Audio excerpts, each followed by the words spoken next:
They should be and has to be controlled by Indian people in your church. So you got to create an Indian desk. So they did, 17 of them.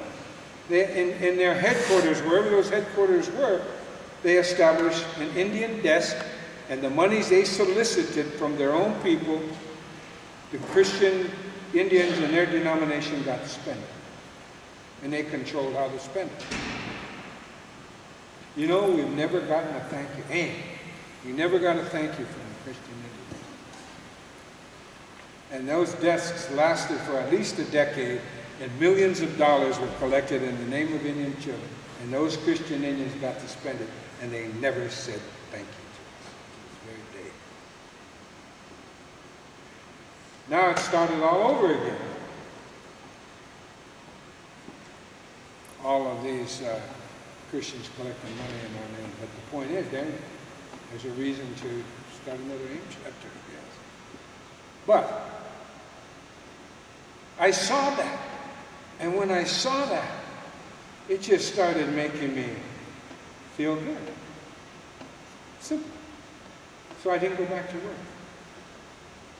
I stayed there. I called my job and I said, you know, we were really doing this work, and I explained what we were doing at the National Council. And sure, take the week off. So I took the week off, stayed at that convention. We made sure it got passed through committee and then passed on the general floor and all of that. But what made me feel good was that AIM had it together. They had a plan. They had support, non-Indian support, Christian support, legal support.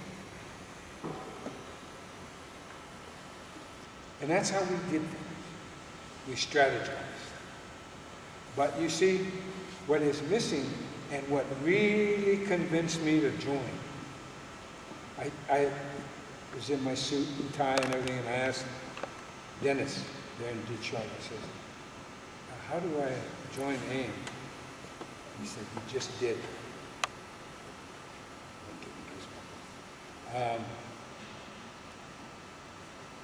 And when wow, that easy. Yeah, now it's up to you. Well, back in Cleveland, nobody heard of AIM because it was just in Minneapolis. So I went back there and we started a chapter called CLAIM. Cleveland American Indian Movement, for short, CLAIM. And because we were relocated, we called ourselves Reclaim. We're going to reclaim everything. America. At any rate, that's what it felt like. It felt like I can do something.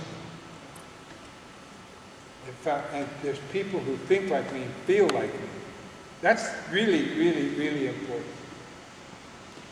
And the feeling you get inside, sometimes you feel like you can burst with happiness. Because you feel so good. And you don't even realize you're feeling good about yourself until way later.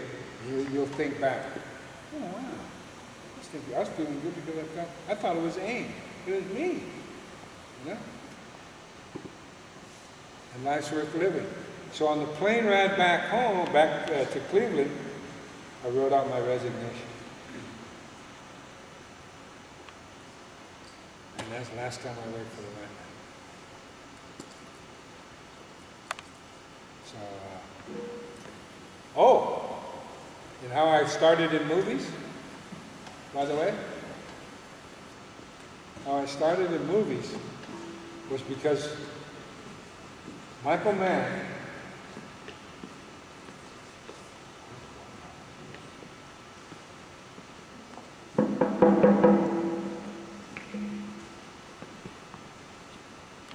this goes on my wall. Start talking about appreciation for the program, for you and your wife for coming out. You're always welcome to come back, and we recorded a lot of this. We'll share that with our youth, the ones that aren't here yet. But we got to get ready for lunch and everything, and I wanted to at least have an opportunity for our youth to come up, shake your hand whenever they leave. Oh, Wopilok for all your support today, and also have a couple gift bags here from our program. I really did a lot of looking into your treaty school, and I know that's not running yet, but I know that's a dream of yours. And that's how things start, is with dreams. And that's one thing that you guys should all think about too. It all starts up here, and then it happens. Russell's getting up there in age, and he still has a lot of work to do and a lot of dreams for the future. But I also want to comment on how our program, what it is, you know, a lot of BIA funding, a lot of funding from the Bureau of Indian Education, but we try to install Lakota thought, philosophy, and language in every one of our classrooms. And we can't stress enough how important that is. And we're real grateful that you came here today. Thank you.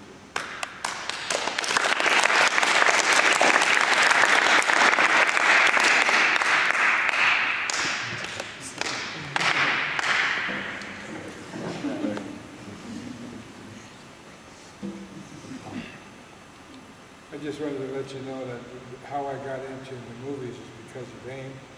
Michael Mann, the director and the writer and producer of The Last of the Mohicans, called me up, asked me, I'm making a very long story short, if I wanted to try out for a movie.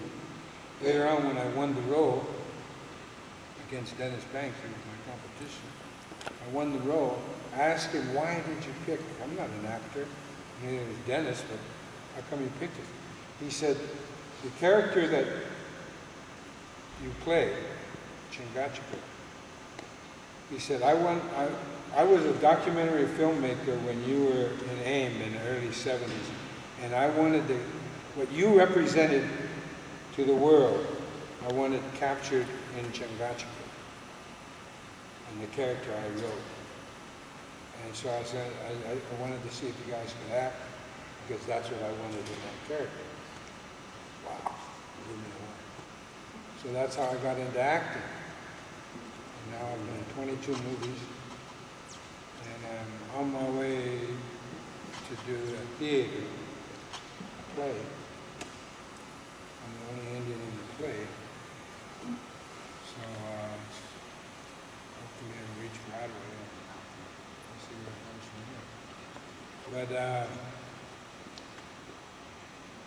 I wouldn't be here in front of you if it wasn't for your parents and your grandparents and your ancestors. I never forget that it's my people who have given me my life. It's you all and the unborn generations that have allowed me to be honored by you all, to be honored by your university, and in other parts of the country, and it's allowed me to travel the world. I've been on every continent on Earth except Antarctica, and I'm not going there. But I've been at every continent on Earth, and I visited the indigenous people there. So, I've really been fortunate. And that's why I say good things happen to good people. I've had a real good life, and I have one more thing to do is establish total immersion school, so we never again, at least if that ever gets caught on like it did in New Zealand, and it's the Maori people that I take my cue from, my teachings from. Total immersion education, no English allowed. We start with 3 and 4-year-olds and keep feeding in 3-year-olds every year, and the school grows that way. And in 20 years, we will have children that won't feel the same pain that you do. And that's what my whole purpose is now, is to make sure our unborn generation won't feel the pain that you and I have felt. Workshop.